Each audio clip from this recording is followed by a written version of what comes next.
Assalamualaikum warahmatullahi wabarakatuh. Perkenalkan, nama saya Puput Wahyu Marentika dari Tadris IPS kelas 4A. Di sini saya akan membahas tentang ekosistem alam di Pulau Jawa. Ekosistem alam itu terbagi menjadi ekosistem sungai, ekosistem rawa, ekosistem pegunungan, ekosistem dataran rendah, ekosistem pantai, dan ekosistem danau. Saya akan menjelaskan yang pertama, yaitu ekosistem sungai. Di sini saya menemukan ekosistem sungai yaitu Sungai Bengawan Solo yang ada di Kota Solo, Jawa Tengah. Sungai ini yang panjangnya kurang lebih 548 km ini terancam oleh perkembangan industri. Ahli ekologi lingkungan dari Universitas 11 Maret Surakarta, Dr. Prabang Setiono, mengatakan pencemaran di Bengawan Solo masuk kategori sedang. Penelitian yang beliau lakukan bersama mahasiswanya pada tahun 2017 lalu, dan secara umum statusnya tercemar sedang. Polutan logam beratnya diduga berasal dari industri dan tempat pembuangan akhir (TPA). Pencemaran logam berat dari pabrik ditemukan berdampak pada kerusakan ekosistem sungai. Kerusakan ekosistem yang terjadi adalah ikan endemik yang dulu banyak ditemukan, saat ini sudah langka atau hilang. Sedangkan untuk manusia tidak terdampak selama tidak digunakan untuk kebutuhan sehari-hari. Airnya mengalir sehingga polutan juga bergerak dari hulu ke hilir.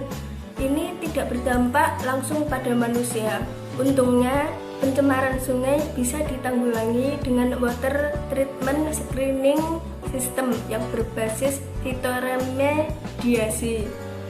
Jadi intinya cara mengembalikan sungai seperti kondisi alami dengan cara menanam pohon di kanan kiri sungai sehingga ikan dan biota lainnya bisa hidup dari sistem perakaran pohon tersebut dan fitoremediasi alami. Selain itu, diperlukan perubahan mental masyarakat dan kalangan industri di sepanjang sungai. Pencemaran itu bersifat pervasif atau selalu ada selama manusia menjadi konsumen dan produsen yang tidak ramah lingkungan. Berikutnya yang kedua, ekosistem rawa.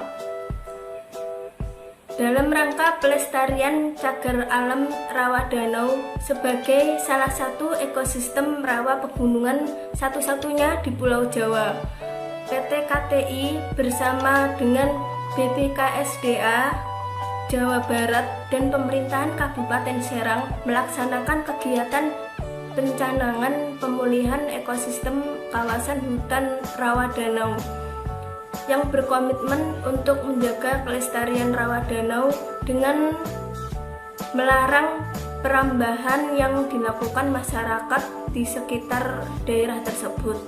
Keindahan cagar alam rawa danau dengan ekosistemnya yang unik patut dibanggakan dan dilestarikan. Melimpahnya jenis flora dan faunanya juga memperkaya keanekaragaman hayati di Indonesia. Salah satu ekosistem yang sulit ditemukan di sekitar lingkungan kita, namun dapat ditemukan di rawa danau, sehingga suatu kebanggaan untuk dapat mengunjungi kawasan ini.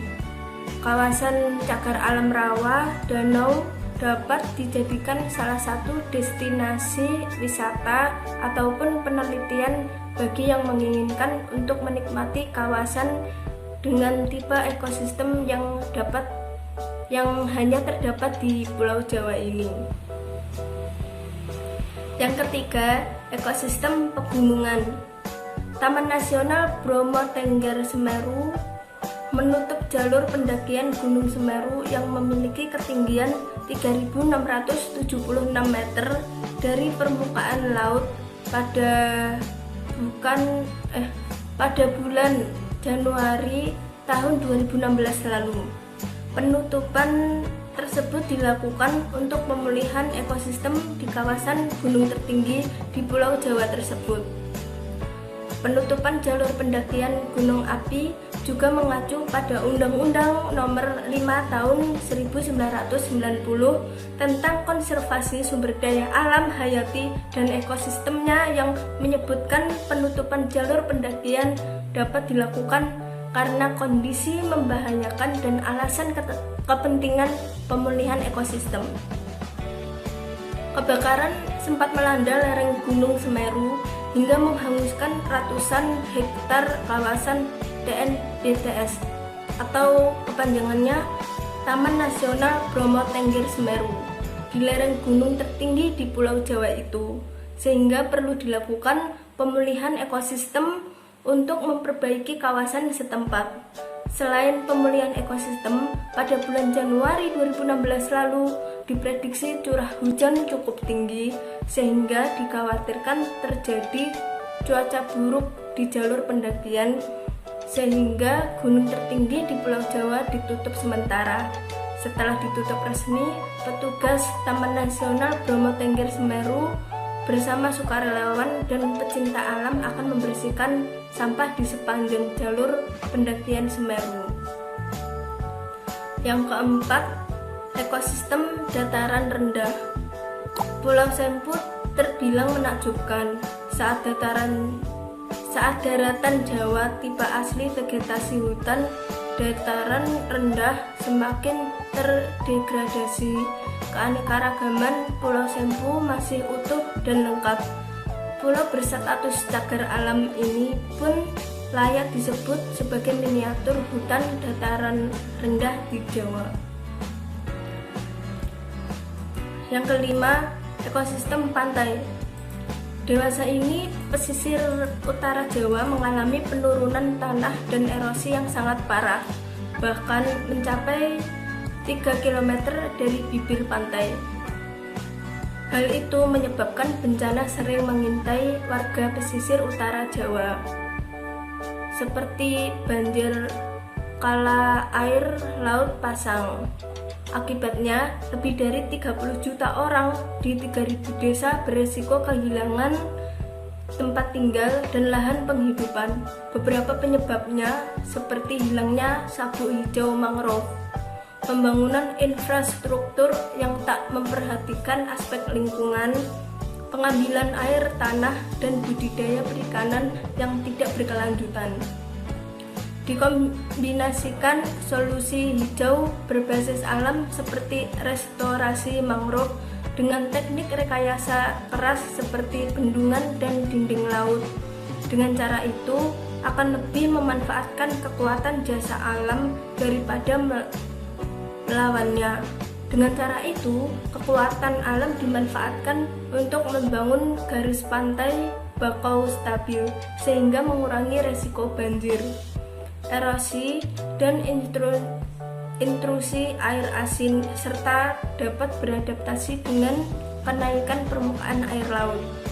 Berbeda dengan pembangunan bendungan dan dinding laut berbiaya mahal yang justru memperparah erosi dan tidak mampu beradaptasi dengan perubahan iklim.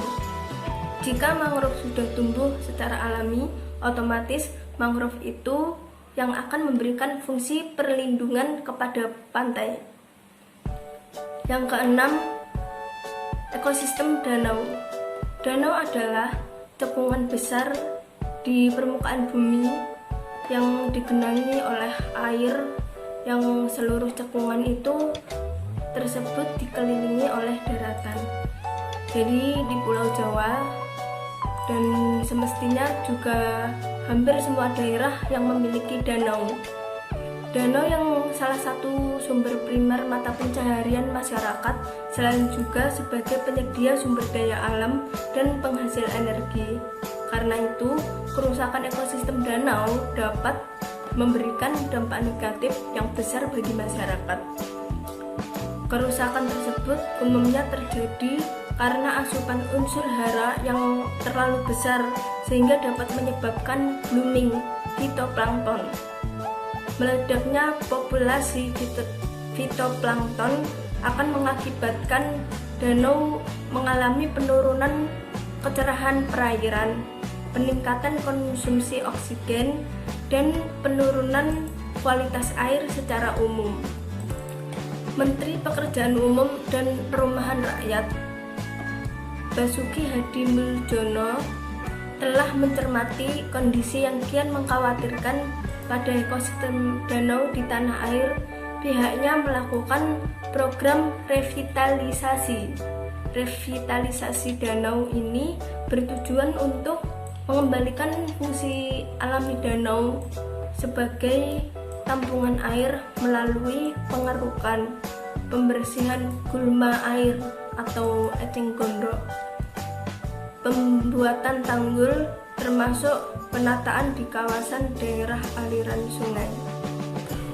Sekian dari video saya, mohon maaf. Wassalamualaikum warahmatullahi wabarakatuh.